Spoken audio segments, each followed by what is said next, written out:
Gue ngambil MSS kalau misalnya udah sampai sini nih. Ngerti nggak gimana ya maksudnya? Inducement itu liquidity aja, liquidity rest. Oh gini rasa jadi Safir ditanya liquidity. Ditanya inducement. Inducement tempat orang serakah. Area bujukan itu. Sebulan bang gue harus ngadepin itu bang. Kayak kita Pokoknya inducement itu adalah ya internal high-nya yang resting aja. Karena ya kalau misalnya mau soal ke bawah kan harus banyak order dulu. Kalau misalnya itu sih mau jual kan ordernya nggak kayak kita ya. Mereka mah ratusan juta dolar, kita mah buset. $1.000 mau nyari apa? Gerakin market dari mana? Ada yang mau tanya lagi? Oke, lanjut ke ini sih bang, kayak apa kalau biasanya pas kita terjadi market structure sih lebih bagusnya entry di fair value gap atau di order block. Banyak banget nih yang nanya-nanya soal kayak Oh, gini.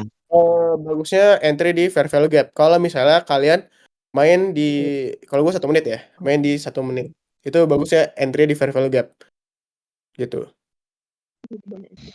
Kenapa gini? Biasanya kesalahan entry di order block itu bisa sih entry di order block. Salah gini, salah ini ya, gue giniin ya, gue giniin. Nah, orang tuh selalu maksa nih. Misalnya di sini ada order block kan. Nah, terus ini udah MSS nih, udah MSS, tapi order blocknya nggak dapet nih. Order block nggak dapet nih di sini. Bam, bam. Nah, mereka nunggu order blocknya sampai diambil nih. Mereka berharap kalau misalnya order blocknya nahan, udah, nanti tembus. Nah, gitu. Jadi kalau misalnya order blocknya nggak diambil setelah udah bos gini, kalau gue cancel kalau sekarang ya, berdasarkan pengalaman. Bisa aja kan ngambil order block. Iya bang, sering nggak kejembut bang. Sekali kejembut Iya, kalau misalnya bablas. udah nggak kejemput, setelah dia udah bos lagi atau ya setelah bos, takutnya itu ditembus gitu. Iya, Lebih bagus entry di fair value gap. Bedanya, kalau di fair value gap itu RR lu makin kecil, tapi iya. strike rate eh lu entry, tingkat lu entry makin gede, tapi RR lu makin kecil. Ngerti maksud gue? Karena Iya, misalnya Pak. gini, misalnya ini ada market structure lagi nih. Order block kan di sini, paling ujung sini kan, dari sini nih, bisa sini, ya kan? Terus fair value gap biasanya di bawahnya. Oke. Kalau misalnya lo entry di fair value gap, kan RR-nya makin kecil nih, segini 1/3 nih. Kalau misalnya lo entry di sini, 1/3, 1/1, ini 1/3. Oke, itu doang. Tapi peluang lu untuk entry lebih gede, gitu. Iya, pembedanya SL-nya aja agak lebar kan bang. Iya, pembeda RR sih, RR sebenarnya lumayan sih pengaruhnya.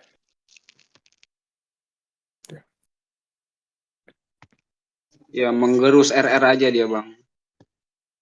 Mengurus RR. Ada lagi? Oke.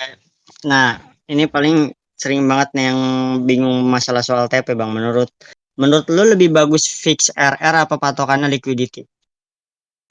Oke, menurut gua kalau misalnya lu emang eh apa ya, lu sering backtest, terus lu backtest, pokoknya backtest lah. Kalau untuk backtest bagusan lu fix RR. Kenapa? Biar nanti datanya jelas, lu dapat berapa persen jelas, dan lu pede gitu. Karena kalau misalnya lu target liquidity itu kalau misalnya lu target liquidity bagusan take partial juga. Nih, misalnya ini nih kalian mau ngambil liquidity yang ini kan MSS kan, kalian mau ngambil liquidity yang ini, liquidity yang ini. Nah, kalian bisa TP1, TP2, terus ada TP3 gitu. Kalau gue sih, kalau misalnya ngambil liquidity kayak gitu, misalnya gini, gue ngambil gini, TP1 gue pakai buat BP, ya bos BP, TP2, ya udah gue biarin sampai TP3, sampai gue suka liquidity yang mana. Tapi biasanya gue mainnya misalnya lagi uptrend nih, ya gue TP sampai 0,5 sih, ini kecil banget sih, tapi kayak gitulah. Kalau misalnya gua counter trend ya, gitu. TP itu bagusan fix RR. Kalau misalnya kalian mau konsistensi. Tapi masalah liquidity juga bagus karena high risk high reward. Ya, forex.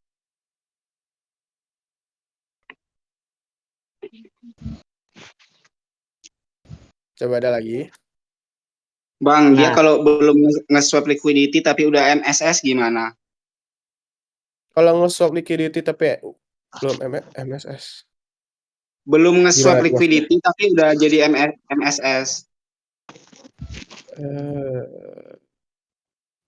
jadi contohnya gini Bang, bentar. kayak kebanyakan tuh kan soal PDR kan kayak kita nggak tahu gitu masuk 50% langsung cari MSS atau ada perlu dia sweep inducement atau Oh, liquidity dulu baru kalau MMS gitu. misalnya Ah, eh, mantap Bang. gini, kalau misalnya nge-swap liquidity atau enggak itu menurut gue itu konfirmasi. Jadi semakin banyak konfirmasi semakin bagus.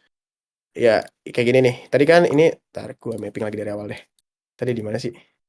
Ah, tadi sini ya. Ini gue mapping.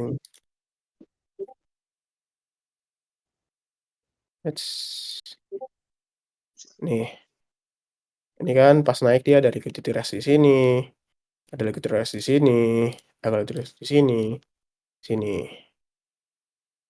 terus di sini. Banyak lagi liquidity rest. Nah, sebenarnya pasti kalau misalnya udah MS itu menurut gue udah pasti nge-swap liquidity sih. Nah, ini ya, pakai yang hari ini aja contohnya. Nih, kalau misalnya dia, tapi biasanya dia di daerah, dia nge-swap liquidity tapi, nggak nge-swap liquidity tapi MSS. Jarang sih.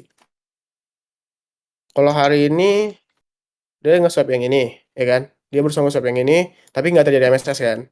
Oke. Ups. Apa nih? Terus dia nge-swap yang ini, terus dia MSS di sini kan?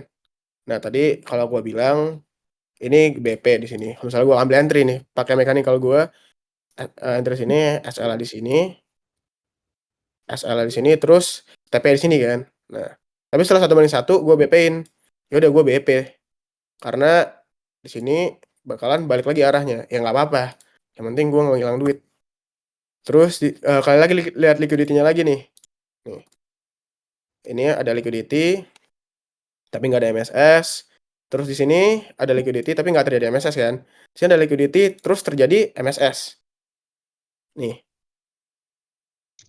Jadi liquidity sweep itu nambah konfirmasi biar lebih bagus lagi trade-nya. Kayak lebih bagus ada liquidity sweep sih.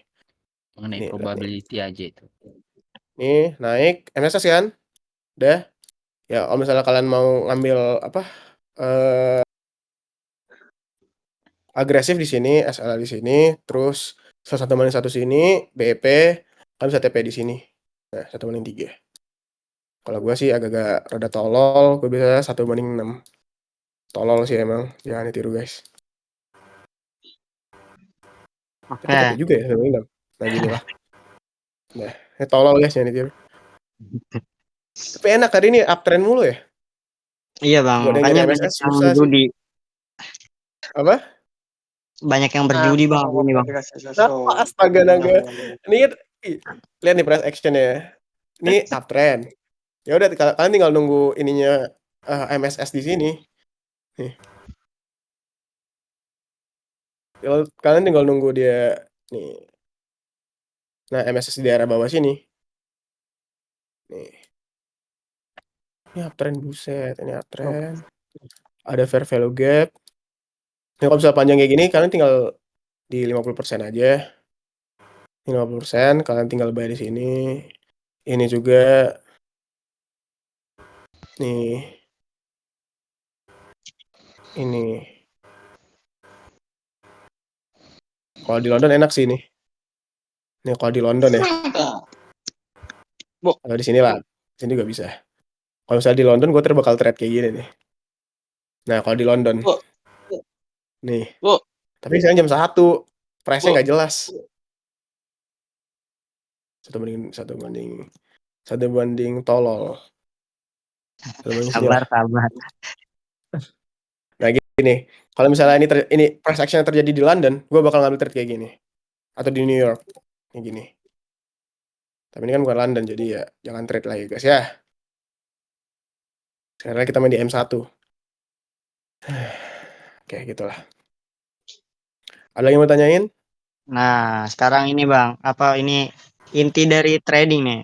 Masalah trading plan misalnya kayak lu sehari trade maksimal berapa, kalau lu stop trade di hari itu kalau udah loss berapa, dan cara ngatur RR lu soal kayak misalnya loss gue ya udah 1% gitu. Kalau sehari gue loss 3 kali, gue stop trade hari itu misalnya kayak gitu. Oh, Kalau kalau bisa gua ini. kalau gua gimana ya?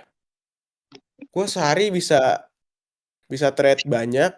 Kayak kemarin kalau misalnya gue banyak waktu kan kemarin gue sakit ya, semuanya libur ya, semuanya segala macem dari kerjaan, bisnis. Tuh libur gue bisa banyak trade, tapi kalau misal efisiennya lu ambil 2 trade di London, 2 trade di New York itu masih mahal banget, itu 4. Gue saranin lu ngambil 3 trade per hari. Gitu. Tapi kalau misalnya kalian udah loss, buat loss maksimal deh. Misalnya kalian udah loss 2, jangan trade lagi. Tapi kalau misalnya kalian win, terus kalian win lagi, ketiganya trade gitu. Karena gini ya, biasanya orang-orang baru trading itu ketika dia baru SL, dia pengen ngebalikin uang dari SL-nya. Betul. Pain tolerance lah Bang ya. Pain tolerance kita Nah, berapa? sih. Dan jangan pernah udah SL malah lotnya dikali 2. Jangan pernah, guys. Ini bukan Binance lagi kan, Binomo. Itu aku, Bang. Ada lagi yang mau ditanyain? Sesuai Bang, aja kalau ini. kayak gitu Halo, kan halo, psikologi tes. namanya, Bang. Halo. Gue mau nanya dong. Halo? Iya, Kak, aku mau nanya dong, Kak. kenapa? Wait ya, bentar satu-satu. Nanya apa? Apa namanya nanya duluan tuh? Nah, aku izin nanya dong, ini tuh kan ada materi order block sama fair value gap ya atau imbalance. Itu tuh kalau misalnya konfirmasi itu di fair value gap-nya atau di order block-nya ya? Thank you. Itu tergantung trading plan sih. Kalau itu. Kalau gue biasanya kalau gue sekarang ya, gue ngambil di fair value gap. Oh, berarti Gitu. order Karena block-nya nggak dilirik ya, Kak? kalau order block itu buat entry. Gue udah jarang trade pakai order block sih karena main di M1. Soalnya kan aku lihat materi kakak itu yang di bootcamp yang 15 itu kan ada MSS-nya. Terus aku tuh lihat kakak entry-nya di fair value gap-nya berarti ya konfirmasinya ya. Konfirmasi di minor time frame-nya tuh berarti di fair value gap-nya ya. Iya. Oh, I see. Thank you ya, Kak. Soalnya itu tergantung trading plan masing-masing. Ada yang nyari MSS-nya tuh di fair value gap, ada yang di order block, ada yang di setelah liquidity grab. Ya itu masing-masing lah. Nanti kalian dapat Probability. data sendiri. Masih gitu. Oh, by the way, aku mau join itu tuh yang 5 juta itu DP-nya berapa persen ya, Kak? Saya kan sorry, out of topic. Itu di PC aja nggak enak gue. Gue soalnya bukan tujuan gue ngajarin, bukan jualan kelas. Oke, Nanti di oke. PC aja. Thank you. Bisa DM Sapir, Kak. Oke. Makasih Kak Adel. Teh, gue mau nanya dong, Teh. Halo. Suara gue Ya. kedengeran kan ya?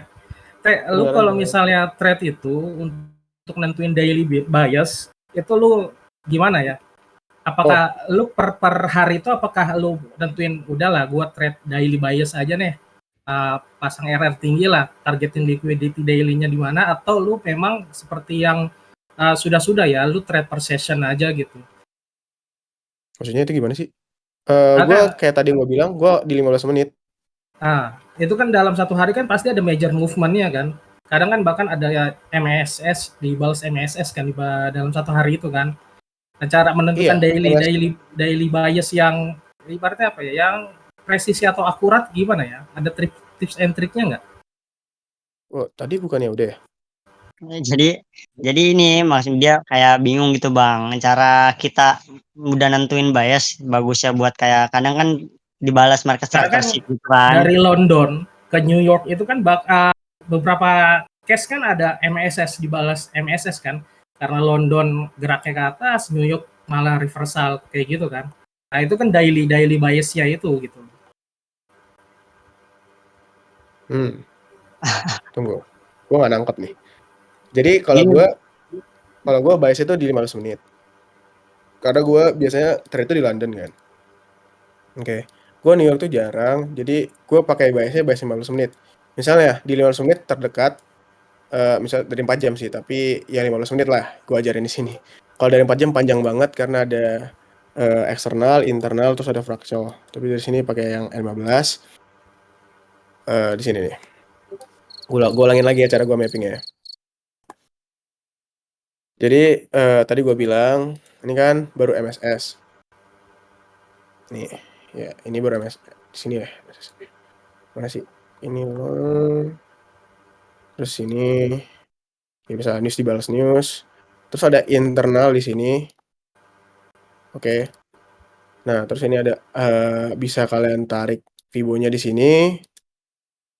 Tadi udah gue bilang kalian bisa nyari MSS tuh di daerah premium zone sih. Mana dia? Nah, kalian bisa nyari MSS tuh di daerah diskon zone kalau lagi uptrend. Nih gini. Gak apa-apa kalian salah. Ini misalnya gue di sini nih, kayak tadi. Misalnya kayak tadi gue bilang, gue tuh ngambil MSS yang di sini nih. Oke. Terus gue ngambil di MSS di sini berarti. Gue ngambil trade-nya dari sini. Fair value gap kan. SL di sini. Terus gue mau TP ke sini nih, tapi gue BP. Ya nggak apa-apa, gue salah. Ya, gue bukan Tuhan ya guys ya. Kalau BP juga nggak apa-apa. Oke. Nah, terus ini MSS lagi kan. Nih. Nah, MSS lagi. Oke. Terus dia ke bawah lagi, ini ke bawah lagi, ini ke bawah lagi, ini ke bawah lagi. Oke, terus dia MSS di sini. Oke kan? Nah, ini gua ambil buy. Kan tadi bias gua bilang 15 menit. Selama ininya belum tembus, ininya belum ditembus, nih. Ini kan gini nih. Ini naik ke atas, turun ke bawah, naik lagi. Berarti selama ininya belum ditembus, bias gua masih buy. Ngerti ya? Ini kan ditembus nih. Oke. Terus dia naik terus ya. Naik terus. Terus sini ini naik lagi. Nah, kalau naik lagi ini kan swing low-nya nih. Berarti selama dia Belum naik ke sini, dia belum tembus ke sini, bias gue masih buy. Ketika dia udah nembus ke sini, bias gue ganti jadi sell. Karena gue mainnya di structure 15 menit. Dapat nggak intinya? Oh, jadi kayak semacam trading range gitu ya? Iya, masuk. Iya. Benar. Iya, benar. Jadi iya. Ya benar dong. Kan bias itu trading range. Iya, benar. Trading range itu. Nah, konfirmasi gue apa? Kan tadi lu nanya kan, konfirmasi gue apa aja? Biasanya gue pakai liquidity. Ya, liquidity, fair value gap bebas lah. Ini kan ada liquidity di sini, liquidity rest, di sini ada liquidity rest, di sini juga ada, itulah. Setelah dia nyentuh liquidity ini, cari MSS sih. MSS. Di daerah ini kan lagi uptrend, berarti di daerah diskon. Nih, ini kan ada liquidity gap, nyampe area diskon MSS, makanya ngambil buy kan. Ternyata dia cuma sampai sini doang. Dia balik arah buat BP. Kenapa banyak orang yang nggak suka BP? Tapi menurut gue itu membantu sih. Karena terkadang harganya balik arah. Tapi kita udah ekspektasi TP. Itu bakal ngejatuhin mental banget buat gue. Oke, terus dia gagal kan? Dia gagal nembus high ini, maka dia nyari liquidity di bawah lagi. Oke, dia gagal nih. Nembus external liquidity-nya. Berarti dia nyari internal liquidity yang di bawah lagi. Lanjutin liquidity-nya, baru dia nembus eksternalnya. Ngerti ya? Ngerti nggak? Jadi gue ada premium diskon, market structure, liquidity, MSS. Ya udah, tinggal tarik aja. Atau nggak kalian bisa pakai ya 15 menit sih. 15 menit fair value gap. Tapi memang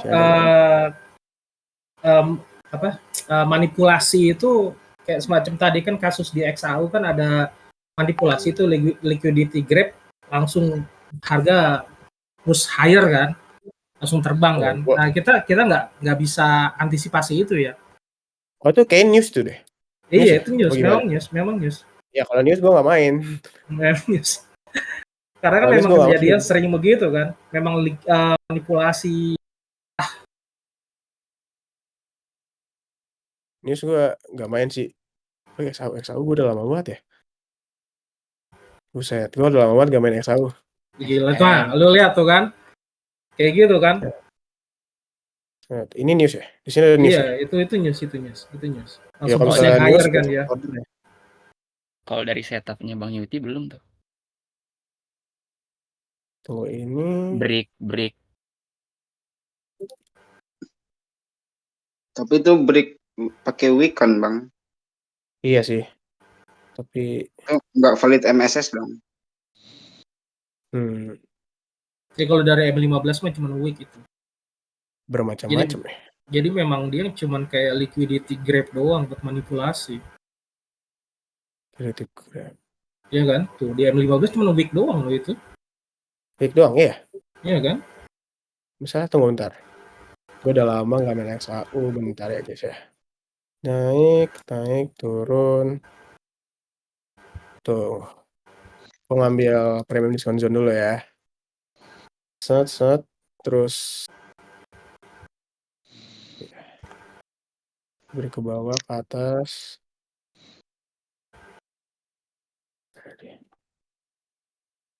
Ya sama aja sih. Nih. Ini kan gini nih. Nih, naik, turun. Terus dia nge-break Ya. body di sini. Ya. Kalian bisa buy. Nah, ini nggak ada fair value gap sih. Ya, kalian bisa memaksa buy nih pakai OTI. Ya OTI udah. itu di 62. OT-nya si Ocel. Ya, gini sih. Nah, Itu sakral. asal sini, kalian mau TP di mana? TP di eksternal misalnya. Di sini. Atau kalian mau buat 1/3. Yang penting tidak di MSS tapi di daerah diskon ya, MSS-nya. Iya. Oke. Nah, Oke, jangan ini. Jangan kalian ngambil MSS-nya di daerah premium. Oke. nah, Bang, ini contoh MSS yang nggak di placement kan? Iya. Kalian kan Ya tapi udah. katanya mau maksa. Iya, karena nggak di mengenai placement, ini paksa entry. ya gitu. Nih. mengenai probability-nya aja, Bang. Udah Iya. itu nyari. Kalau misalnya sampai 1/1, misalnya gue mau TP di sini 1/1, ya gue BEP sih. Misalnya gitu. Sama aja sih kena BEP. Nih di sini. Ya udah. Tunggu kalau misalnya kalian mau MSS lagi, tapi yang ke bawah. Nah, ini cari. Nih, ini MSS. Udah. Terus ini ada fair value gap. Di sini ada fair value gap. Terus kalian bisa ngentry bebas mau dari mana. Dari sini nggak dapet, ya udah kalau misalnya nggak dapet udah biarin. Kan ini udah tembus juga ke bawah. Kalau misalkan entry di sini dapet, asal sini kalian mau TP mau di mana juga bebas. Sekarang TP nih, TP 1/3. Udah 1/3 deh sini. Atau mau sampai mana lah bebas. Tapi 1/1 langsung BP. 1/1 BP. Ya udah aman kan? Dengan teknik yang kayak gini. Kalau misalnya di daerah sini, ya intinya gini. MSS di daerah diskon itu untuk ke atas, MSS di daerah premium itu untuk ke bawah. Sell. Iya. Nah, Bang, Bener. nanya nih, Bang. Nah, biasanya kan dia habis MSS kan dia displacement kan, ninggalin fair value gap kan. Nah, Bang, biasanya gue langsung entry, Bang. Gue nggak nunggu dia balik ke fair value gap, takut ketinggalan gitu. Nah, itu nanti kalau misalnya lu langsung entry, sayang di sayang di RR ya sih. Lu BP-nya malah jauh banget. Iya sih. Biasanya gue takut fair value gap nggak kejemput, harga udah langsung lanjut trennya gitu. Oh iya. Lu Ya udah, selalu nunggu dia nyentuh fair value gap-nya, Bang, ya baru entry ya. Iya, misalnya gue gini nih, Karena ketinggalan ini nggak? ada fair value gap kan. Misalnya gua di sini mau entry di sini. Tapi ternyata dia udah bos lagi ke bawah. Ya ini gua cancel. Missing the trade dong. Ya udah nggak apa-apa kalau misalnya di trade daripada SL. Iya. Gak harus trading gue. Mending cancel order daripada SL, mending BP daripada SL kalau gue. Ada lagi? Oke, Bang, gue mau nanya ini mah bagi gue sendiri nih. Iya, oke. Kan kayak Kalau misalnya ngelihat apa kadang kan kayak lihat bias tuh kita dari range pullback pertama gitu kan. Apa? Kenapa? Range pullback, range struktur lah atau range struktur. Heeh. Misalnya kalau dia masih di internal, lu kan bilang berarti misalnya anggap aja nih dia range strukturnya lagi bearish kan. Kalau dia Iya. belum break atasnya kan berarti itu masih struktur internal kan, belum bikin bos Iya. baru. Heeh. Nah, lu berpatokan strukturnya di make di M5 atau di M15 kalau buat valid struktur 15. gitu. M15. Kalau Sabtu gue pakai 15. Oke. M15 struktur, terus Bang Yuti M1 cari PDA Terus dan kalau lain-lain. buat breakout structure-nya di M15 menurut lu wajib nggak kayak apa struktur sekarang Oh, wajib jelas. ngambil inducement eksternal gitu baru itu disebut dengan valid struktur breakout structure. Dia harus close body. Cukup close body maksudnya nggak perlu tuh high itu mengambil inducement eksternal yang nggak perlu. Nggak perlu. Oke. Kak, aku mau nanya lagi dong. Iya. Boleh. Kan biasanya market tuh rally-nya kencang ya. Kadang kita tuh ngelihat misalnya hari Senin lagi bearish-nya kencang atau lagi bullish-nya kencang itu kita misalnya aku kadang suka nakal nih pengen entry. Berarti kita ngikutin ininya Kak, ngikutin si trennya ya atau Iya, karena misalnya gini nih. Misalnya bearish kencang nih. Dia pasti akan pullback kan. Nah, biasanya orang ambil misalnya di sini nih. Misalnya dia ngambil long position di sini, SL di sini. Ya pas dia pullback bakalan ambil SL-nya, baru naik lagi. Biasanya orang-orang baru trade kayak gitu. Makanya dibilang kalau misalnya baru dia bakal ya SL baru naik gitu loh jokes orang-orang baru trading. Karena dia nggak tahu pullback sampai mana. Pullback itu berakhir ketika terjadi MSS.